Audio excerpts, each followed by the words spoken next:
सुप्रभात बच्चों, मैं सोनिया सिंह हिंदी कक्षा में आप सभी का स्वागत करती हूँ। आज हम कविता 6 अंधायुग का अध्ययन करेंगे, जिसके कवि हैं डॉक्टर धर्मवीर भारती। अंधायुग, यह जो नाम है, यह अंधायुग कलयुग को कहा गया है। कलयुग मतलब कि जो अभी चल रहा है, जब श्री कृष्ण जी का मरण हो गया था, यानी उनकी मृत्यु हो गई थी, उसके बाद जो युग की शुरुआत हुई, तो उसे कलयुग के नाम से जाना जाता है। यह जो कविता है डॉक्टर धर्मवीर भारती ने लिखी है, यह उस समय के दृश्य इसमें दिखाया गया है जब श्री कृष्ण जी की मृत्यु हो जाती है और उस युद्ध के बाद युयुत्सु और अश्वत्थामा और एक वृद्ध, यह तीनों आपस में बात करते हैं। उनके बीच के संवाद को यहाँ पर कविता के द्वारा कवि ने दर्शाया है। अब यह जो 3 पात्र है, युयुत्सु, अश्वत्थामा और वृद्ध, यह कौन है? सबसे पहले हमें इसके बारे में जानकारी प्राप्त करनी होगी। आप सभी को पता है कि जैसे कि महाभारत, यह 2 पक्षों के बीच में हुआ था। एक थे कौरव और दूसरे थे पांडव। कौरव और पांडव दोनों की सेनाओं में भयंकर युद्ध हुआ और उस युद्ध के कारण बहुत सारे लोगों की मृत्यु हो गई। कौरवों के तरफ से दुर्योधन, कर्ण, द्रोणाचार्य, युयुत्सु, अश्वत्थामा आदि लोगों ने लड़ाई लड़ी और पांडवों की तरफ से 5 पांडव, श्री कृष्ण जी, यह लड़ रहे थे। तो यहाँ पर जो सबसे पहला पात्र है युयुत्सु। युयुत्सु कौन है?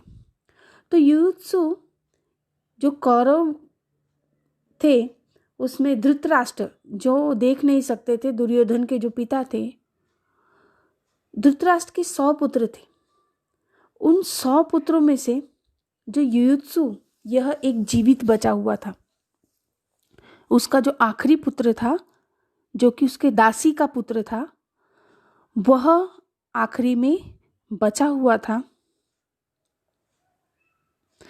कहा जाता है कि युयुत्सु अपने बाकी भाइयों की तरह नहीं था। वह अधर्म के खिलाफ था।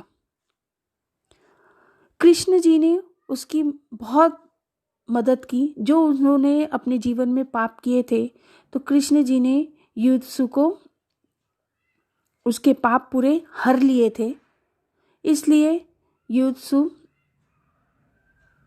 यहाँ पर कृष्ण जी के बारे में उन्होंने कुछ वर्णन किया है युयुत्सु ने। दूसरा जो पात्र है अश्वत्थामा। अश्वत्थामा यह जो अर्जुन के गुरु थे द्रोणाचार्य, उनका पुत्र था। अश्वत्थामा यह बहुत ही बुरे विचारों वाला व्यक्ति था, बहुत अधर्मी था। उसे बहुत घमंड था अपनी कला पर। उसे एक वरदान प्राप्त था। उसके माथे पर एक मणि थी, जिसकी वजह से वह बहुत शक्तिशाली माना जाता था। परंतु उसका पाप धरती पर इतना बढ़ गया कि उसे मिटाने के लिए श्री कृष्ण जी ने उससे उसका जो वरदान था, वो जो मणि थी, वह उससे छीन ली। तो जिसके कारण वह कृष्ण जी से बहुत घृणा करता था। परंतु जो अश्वत्थामा ने अपने जीवन में जितने भी पाप किए थे, उसके लिए भी श्री कृष्ण जी ने उनके भी पाप हर लिए थे और उन्हें माफ़ कर दिया था, जिसकी वजह से अश्वत्थामा थोड़ा कहीं ना कहीं कृष्ण जी को पसंद करता था।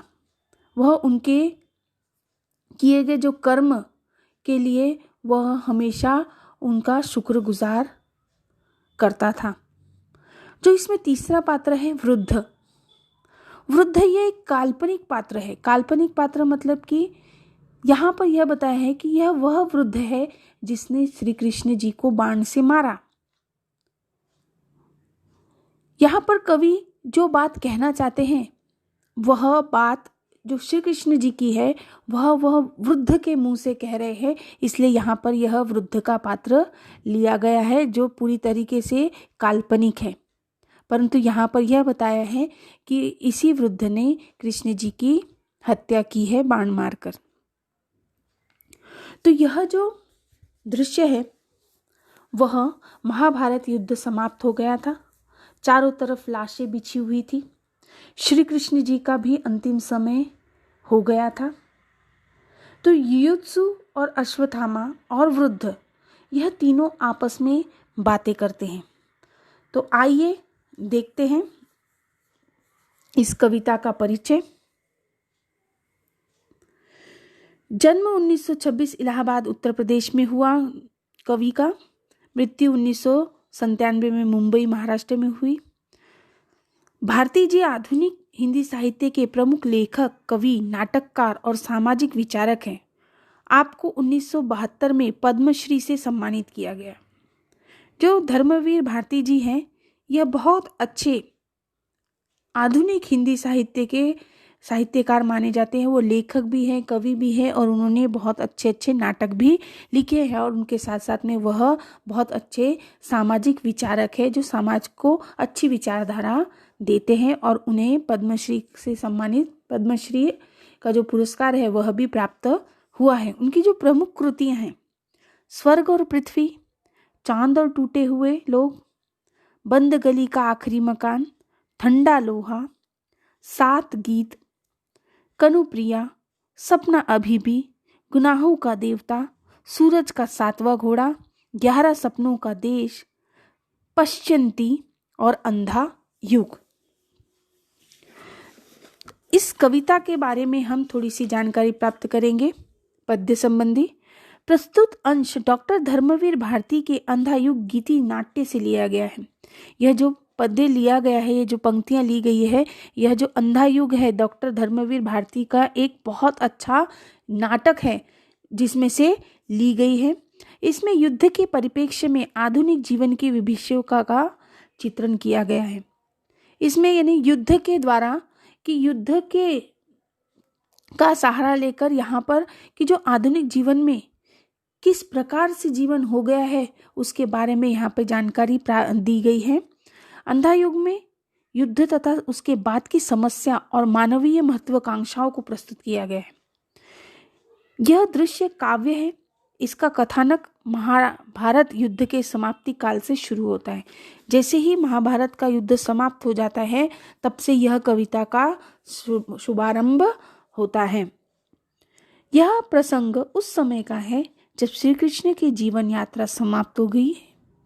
डॉक्टर भारती जी ने वृद्ध के मुख से कहते हैं कि श्री कृष्ण ने अपना संपूर्ण उत्तरदायित्व पृथ्वी के हर प्राणी को सौंप दिया है। सभी को अपने मर्यादा युक्त आचरण, सृजन, साहस, निर्भयता एवं ममत्वपूर्ण व्यवहार करने होंगे। मानव जीवन उसके ही हाथों में है, वह चाहे तो उसे नष्ट कर दे अथवा जीवन प्रदान करे। यहाँ पर कवि इस कविता के माध्यम से यही बताना चाहते हैं कि जब श्री कृष्ण जी का मृत्यु हो गई उसके बाद वह वृद्ध के मुंह से यह कहते हैं कि ये जो संपूर्ण पृथ्वी का जिम्मेदारी मैंने ली थी, उत्तरदायित्व मैंने लिया था, परंतु मेरे जाने के बाद इनका उत्तरदायित्व इन मनुष्य को, मानव जाति को स्वयं उठाना होगा। वह जैसा आचरण करेंगे, जैसा व्यवहार करेंगे, जैसे उनके अंदर गुण होंगे वैसा ही मानव जीवन बनेगा। वह चाहेगा तो वह अपने आप को नष्ट कर सकता है और वही चाहेगा तो वह अपने आप को संभाल भी सकता है और अपने आप का विकास कर सकता है। तो आइए देखते हैं कविता अंधा युग। सर्वप्रथम युयुत्सु कहते हैं, होती होगी वधिकों की मुक्ति प्रभु के मरण से, किंतु रक्षा कैसे होगी अंधे युग में मानव भविष्य की प्रभु के इस कायर मरण के बाद। अब युयुत्सु जो धृतराष्ट्र का पुत्र है वह कहता है,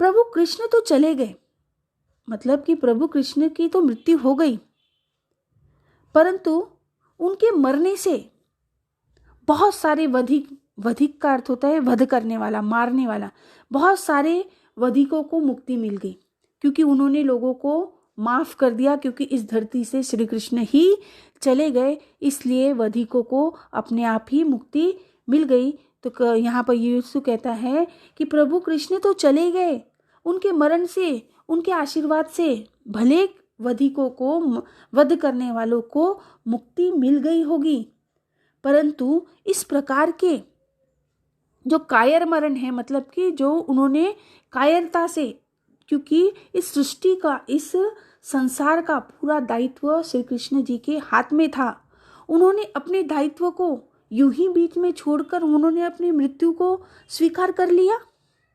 किंतु अब कैसे हो गई इस अंधे युग में मानव भविष्य की रक्षा? तो यीशु कहता है कि श्री कृष्ण जी के चले जाने से ये जो मानव का जो भविष्य है वह तो अंधकार में हो गया, वह उसकी भविष्य की रक्षा कौन करेगा? श्री कृष्ण जी ने चुपचाप ऐसे कायरों की तरह मृत्यु को स्वीकार कर लिया। वो तो चले गए, परंतु पूरी सृष्टि को अंधकार में छोड़कर चले गए, और इस अंधकार में संसार में मनुष्य की रक्षा कैसे होगी? मनुष्य की रक्षा कौन करेगा? इस प्रकार से अनेक प्रश्न यीशु सबके सामने रखता है। देखिए, यहाँ पर यीशु बोलता है कि जब श्री कृष्ण जी की मृत्यु हो गई, तो वह कहते हैं कि श्री कृष्ण जी की मृत्यु के बाद में तो जितने भी लोग पापी थे उनके सारे पाप दूर हो गए, जिसने जिसने जिसका वध किया उसको तो मुक्ति मिल गई, परंतु ऐसे कायर मरण से, मतलब कि अपना जो दायित्व श्री कृष्ण जी ने बीच में ही छोड़ दिया, उसकी वजह से मानव की भविष्य में रक्षा कौन करेगा? क्योंकि श्री कृष्ण जी ने ही मानव को की जो भविष्य की रक्षा, मानव के पूरी जिम्मेदारी यह श्री कृष्ण जी ने अपने ऊपर ली थी। अब श्री कृष्ण जी भी क्या करते? श्री कृष्ण जी ने कायर मरण नहीं अपनाया। श्री कृष्ण जी ने जब कौरवों को मारा, तब जो कौरव की जो माँ थी गांधारी, जो अपने आंखों पर पट्टी बांधकर रहती है, गांधारी ने श्री कृष्ण जी को श्राप दिया था। अब उस श्राप को पूर्ण करने के लिए, उस श्राप की लाज रखने के लिए श्री कृष्ण जी को अपनी मृत्यु स्वीकार करनी पड़ी, चाहे उसे कायर मरण कहे या किसी की जो श्राप है वह अपने आप को, इन्हें अपने आप स्वीकारना, यह कहा जा सकता है। तो यहाँ पर यही कहा है कि यीशु श्री कृष्ण जी को कायर मरण कहता है कि उन्होंने कायर डरपोकपन से अपने आप को क्या किया? इस संसार की जिम्मेदारियों से मुक्त करा लिया। फिर उसके बाद अश्वत्थामा कहता है, कायर मरण? मेरा तो शत्रु वह, लेकिन कहूंगा मैं, दिव्य शांति छाई थी उसके स्वर्ण मस्तक पर।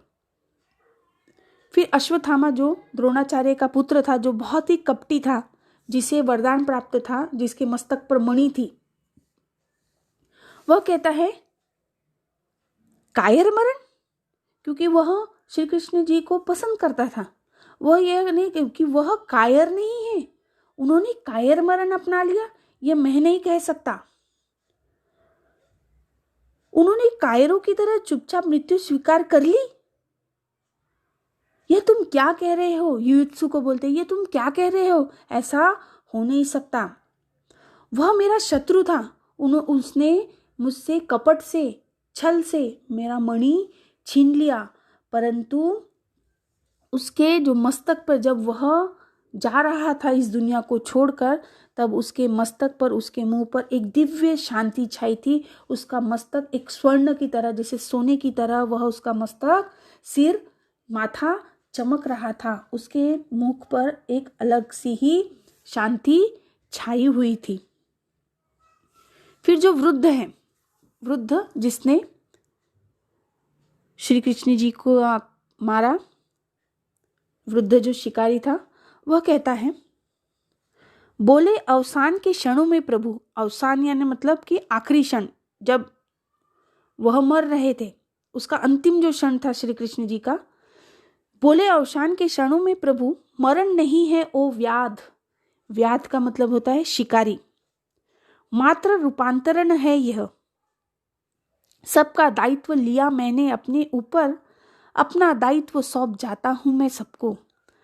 अब तक मानव भविष्य को मैं जिलाता था, लेकिन इस अंधे युग में मेरा एक अंश निष्क्रिय रहेगा, आत्मघाती रहेगा और विगलित रहेगा, संजय, युत्सु, अश्वत्थामा की भांति, क्योंकि इनका दायित्व लिया है मैंने।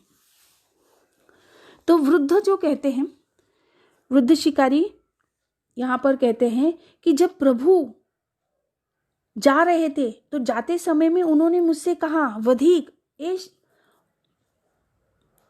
शिकारी, यह मेरा मरण नहीं है, यह मेरी मृत्यु नहीं है, यह तो मात्र मेरा एक रूपांतरण है। मैं एक रूप से दूसरे रूप में अपने आप को रूपांतरित यानी परिवर्तन कर रहा हूं। आज तक मैंने सभी का दायित्व, सभी जीवों का, जीव जंतु, संसार में जितने भी लोग हैं, प्राणी हैं, सारे लोगों का दायित्व, सारे लोगों की जिम्मेदारी अपने ऊपर ले रखी थी। परंतु मैं अब जब जा रहा हूं तो मैं सबका दायित्व उनको सबको अपने अपने को सौंप कर जा रहा हूं। अब तक मानो मनुष्य के भविष्य की चिंता में हमेशा करता था, लेकिन अब आने वाला जो युग है, ये जो अंधकार युग है, अंधा युग अर्थात कलयुग, इसमें सभी मनुष्य को अपनी जिम्मेदारी खुद लेनी होगी। मैं इस संसार में रहूंगा, मेरा अंश रहेगा, परंतु वह अंश निष्क्रिय रहेगा। निष्क्रिय मतलब कि बिना काम का, वह कुछ नहीं करेगा, वह शिथिल रहेगा, मतलब किसी भी काम में नहीं आएगा। इस प्रकार मानो अपने हाथ अपनी मृत्यु का कारण बनेगा। यानी जब मानव, वह श्री कृष्ण जी यह बता रहे हैं कि मैं ही इस सृष्टि को जिलाता था, इस सृष्टि में जीवन देता था, परंतु अब ऐसा युग आएगा जब मानव अपनी जिम्मेदारी खुद लेगा। मैं इस दुनिया में जीवित रहूंगा, परंतु मेरा जो अंश है वह कैसा रहेगा? निष्क्रिय रहेगा। यहाँ पर 3 चीज बताई है, निष्क्रिय रहेगा, संजय की भांति। अब संजय यह जो पात्र है, यह धृतराष्ट्र जो अंधे थे, कौरवों के पिता थे, और संजय एक ऐसे व्यक्ति थे जिन्हें एक कला यानी एक वरदान प्राप्त था कि वह कहीं से भी कुछ भी देख सकते थे। तो वह धृतराष्ट्र के पास बैठकर जो भी युद्ध में होता था, कौरव और पांडवों के बीच में जो महाभारत हुआ था, उसकी एक एक जानकारी वह धृतराष्ट्र को देते थे। परंतु इतना ज्ञानी होने के बावजूद, इतना वरदान प्राप्त होने के बावजूद भी संजय इस महाभारत को रोक नहीं सका। इसलिए यहाँ पर उन्हें कहा गया है कि वह निष्क्रिय है। उनको जो वरदान प्राप्त था वह कैसा है? निष्क्रिय है, किसी के काम नहीं आया। तो यहाँ पर श्री कृष्ण जी यही कह रहे हैं कि जो उनका जो अंश रहेगा वह संजय की भांति निष्क्रिय रहेगा, किसी काम का नहीं रहेगा, आत्मघाती रहेगा। युत्सु ने अपने आप को ने मिटाने के लिए क्या किया? उन्हें अपनी आत्महत्या कर ली थी युत्सु ने। तो इसलिए यहाँ पर बताया आत्मघाती मतलब अपने आप को घात पहुंचाना, अपने आप की हत्या करना। तो युत्सु की तरह मानव कैसा रहेगा? जो श्री कृष्ण जी का जो अंश रहेगा वो कैसा रहेगा? आत्मघाती रहेगा, विलगित रहेगा। अश्वत्थामा जैसे लोगों के से वह अलग था, वो उस प्रकार से अश्वत्थामा की भांति वह भी कैसे रहेगा? विलगित रहेगा, अलग रहेगा, क्योंकि इन सब का दायित्व लिया है मैंने। फिर श्री कृष्ण जी कहते हैं कि संजय का, युत्सु का, अश्वत्थामा का, सबका दायित्व मैंने लिया था। मैंने उनके पापों को हरा है, इनके दायित्व मैंने लिया था। इसलिए इस अंधे युग में मानव को अपना दायित्व खुद लेना होगा। आगे वृद्ध कहते हैं, बोले वे, लेकिन मेरा शेष दायित्व लेंगे बाकी सभी। फिर आगे श्री कृष्ण जी ने और कहा वृद्ध से कि परंतु इतना ही नहीं, मेरा दायित्व वे सभी लोग लेंगे। ऐसे भी लोग इस संसार में होंगे जो मेरा दायित्व लेंगे। जो मैं करता था, लोगों की का दायित्व लेता था, लोगों की सहायता करता था, ऐसे भी लोग होंगे जो मेरा दायित्व वहां पर लेंगे। मेरा दायित्व वह स्थित रहेगा हर मानव मन के उस वृत्त में जिसके सहारे वह सभी परिस्थितियों का अतिक्रमण करते हुए नूतन निर्माण करेगा पिछले ध्वंसों पर।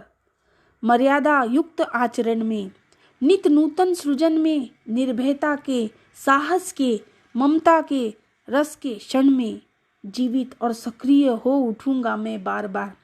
अब आगे पंक्तियों में वृद्ध कहते हैं कि श्री कृष्ण जी ने मुझसे कहा कि यहाँ तक नहीं, मेरा जो दायित्व है वह और भी लोग लेंगे।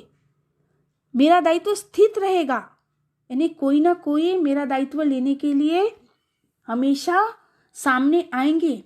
मैं हर एक मानव के मन में रहूंगा और जब भी विषम परिस्थितियां आएगी, विपरीत परिस्थिति आएगी, मैं हमेशा ऐसे लोगों के बीच में रहूंगा जो उस परिस्थितियों का सामना आसानी से कर सके, यानी जो नूतन निर्माण करेगा, जो नए नए चीजों का निर्माण करेगा और अपने पुराने जो विनाश है उन चीजों को भूलकर, ऐसा व्यक्ति जो लोगों के आचरण में, जिसका आचरण मर्यादा युक्त होगा, जो कभी भी किसी का बुरा नहीं चाहेगा, ऐसे लोगों में मैं जीवित रहूंगा। नित नूतन सृजन में, जो नया नया चीज सोचेंगे, नए नए प्राणी मात्र के प्रति उनके मन में निर्भयता से वह सारी चीजों को डटकर मुकाबला करेंगे, ऐसे क्षणों में मैं रहूंगा। साहस से जो सारी परिस्थितियों का सामना करेंगे, ऐसे क्षणों में मैं रहूंगा। ममता से मतलब प्यार से सभी लोगों को अपनी ओर करने वाले जो व्यक्ति होंगे, ऐसे क्षणों में मैं रहूंगा।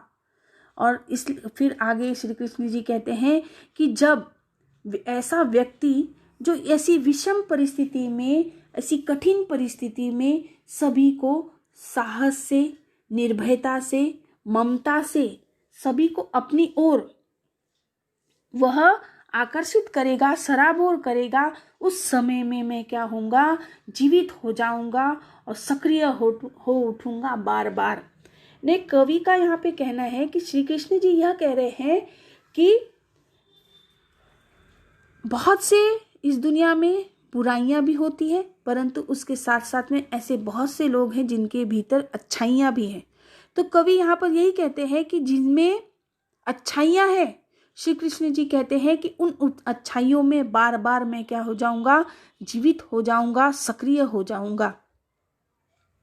आगे अश्वत्थामा कहते हैं, उसके इस नए अर्थ में क्या हर छोटे से छोटा व्यक्ति विकृत, अर्धबर्बर, आत्मघाती, अनास्थामय अपने जीवन की सार्थकता पाएगा। अब अश्वत्थामा कहते हैं कि जिस प्रकार प्रभु ने कायर मरण अपना लिया, उन्होंने अपने दायित्व को यूं ही बीच में छोड़कर वह इस संसार से उन्होंने मुक्ति पाली। क्या इस संसार में जो वह सोच रहे हैं कि इस संसार में ऐसे लोग आएंगे जो नया सृजन का निर्माण करेंगे, नए समाज का निर्माण करेंगे, क्या सही अर्थ में छोटा सा छोटा व्यक्ति यह सब कर पाएगा? अब यहाँ पर विकृत मतलब कि बिगड़ा हुआ, कुरूप, अर्धबर्बर का मतलब होता है हिंसक, जो लोगों को बहुत मारता है, आत्मघाती, आत्महत्या करने वाला, अपने आप को घात पहुंचाने वाला, अनास्था में मतलब नास्तिक। तो यहाँ पर अश्वत्थामा कहते हैं कि प्रभु ने जो ये कहा कि हर व्यक्ति, चाहे वो कितना भी छोटा हो, चाहे वो कितना भी बड़ा हो, चाहे वो उसके अंदर कितनी भी बुराइयां हो, वह कहीं ना कहीं अपने बारे में सोचेगा। परंतु अश्वत्थामा कहते हैं कि क्या यह सच है कि छोटे से छोटा व्यक्ति जो विकृत बुद्धि वाला हो, जो बिल्कुल सोच नहीं सकता, खराब उसकी बुद्धि है, जो असभ्य हो, किसी को भी हिंसा करता हो, किसी को भी मारता हो, किसी के हित की नहीं सोचता, आत्मघाती हो, अपने आप को ही मारने वाला व्यक्ति हो, अनास्था में मतलब नास्तिक व्यक्ति हो, क्या वह सृष्टि का सृजन करेगा? क्या वह इस सृष्टि को बनाएगा? क्या इस सृष्टि की जिम्मेदारी, इस संसार की जिम्मेदारी ऐसे व्यक्ति ले पाएंगे? क्या ऐसे व्यक्ति अपने जीवन को सार्थक बना पाएंगे? यानी कि कवि का कहना यहाँ पे है कि अच्छे लोग तो है, परंतु जो बुरे लोग हैं उनका क्या होगा? जो अपने आप को मार रहे हैं, जो हिंसक हैं, जो विकृत बुद्धि के हैं, जो नास्तिक है, जो भगवान को नहीं मानते, ऐसे व्यक्तियों का क्या होगा? वह क्या अपनी जीवन की सार्थकता पा पाएंगे? क्या वह अपना जीवन अच्छे से जी पाएंगे? तो फिर वृद्ध कहते हैं, निश्चय ही वे हैं भविष्य, किंतु हाथ में तुम्हारे हैं। जिस क्षण चाहो उनको नष्ट करो, जिस क्षण चाहो उनको जीवन दो, जीवन लो।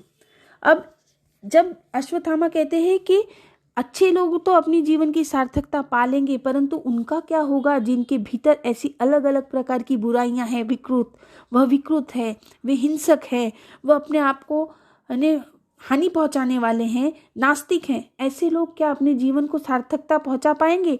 तो वृद्ध उनको जवाब देते हैं, निश्चय ही, बिल्कुल।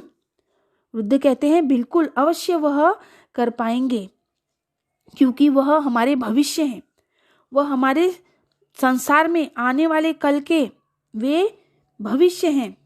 किंतु यह उन्हीं के हाथों में होगा। जो व्यक्ति जैसा है वह वैसा ही आगे अपने आप को वह बना सकता है, जिस क्षण चाहो। यहाँ पर वृद्ध कह रहे हैं कि व्यक्ति के हाथों में होता है कि वह अपने आप को सुधार ले या फिर अपने आप को मिटा दे। यह हमारे ऊपर ही निर्भर करता है कि हम ऐसे गुणों को अपनाएं जिसकी वजह से लोगों का कल्याण हो और साथ ही साथ हमारा भी कल्याण हो। और ऐसी जो हमारे भीतर बुराइयां हैं उसे हमें दूर करनी चाहिए। तो यहाँ पर वृद्ध कहते हैं कि निश्चय ही वे लोग हमारे भविष्य हैं और वह उनके ही हाथों में उनका जीवन होता है। चाहे हम क्या, हमारे हाथों में हमारा जीवन है कि हम ऐसी संगत रखें, ऐसे लोगों के साथ उठना बैठना करें कि हमारा जीवन आगे चल के सफल हो। ऐसे लोगों का हमें सहारा नहीं, संगत नहीं लेनी चाहिए जो बुरे हैं, जिनके अंदर बुराइयां हैं। हमारा जीवन हमारे हाथ में होता है, चाहे हम इसे सुधार सकते हैं, चाहे हम इसे बिगाड़ सकते हैं। तो यहाँ पर यह कविता समाप्त होती है। इस कविता के माध्यम से कवि ने केवल यही बताया है कि किस प्रकार भगवान का जो दायित्व है वह तो खत्म हो गया, परंतु इस कलयुग में हर मानव मात्र को अपने आप का दायित्व लेना पड़ेगा। अपने आप जो उसकी जो जिम्मेदारियां हैं वह पूरी करनी पड़ेगी। हमें हमारे जीवन को सुधारना है या बिगाड़ना है, यह हमें ही निश्चित करना है। इसके लिए हमारे लिए कोई भगवान ऊपर से उतर कर नहीं आएंगे। हमें हमारा जीवन स्वयं ही सुधारना है। ऐसे हमें कर्म करने हैं जिसकी वजह से हमारा जीवन सुधर जाए। ऐसे कोई भी कर्म हमें नहीं करने हैं, ऐसी कोई भी हमारे अंदर बुराइयां नहीं होनी चाहिए जिसकी वजह से हमें अपने जीवन में पछताना पड़े। यहाँ पर यह कविता समाप्त होती है। आशा करती हूँ कि आप सभी को यह कविता अच्छे से समझी होगी। धन्यवाद।